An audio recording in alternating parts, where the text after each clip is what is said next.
அஸ்ஸலாமு அலைக்கும். இது வந்து பால்வாடியில் கொடுக்குற சத்து மாவு. அதை வச்சு சத்தான ரொட்டி எப்படி செய்கிறதுன்னு பார்க்கலாம். டம்ளரில் 1.5 டம்ளர் மாவு போட்டிருக்கேன். இதில் முருங்கைக்கீரை, சின்ன வெங்காயம் கட் பண்ணி வச்சுருக்கேன், அதில் போட்டிருக்கேன்.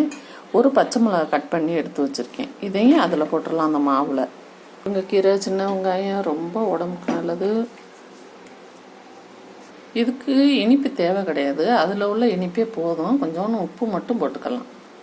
போட்டு பிசைஞ்சு ஒரு 10 நிமிஷம் ஊற வச்சிடணும்.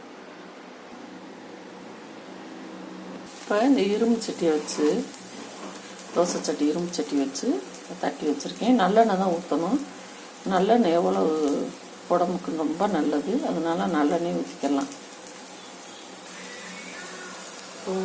முருங்கைக்கீரையும் இரும்பு சத்து அவ்வளோ நல்லது. முருங்கைக்கீரை நம்ம அடிக்கடி சேர்த்துக்கலாம்.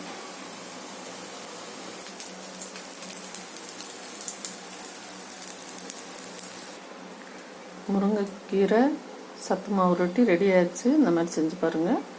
அஸ்ஸலாமு அலைக்கும்.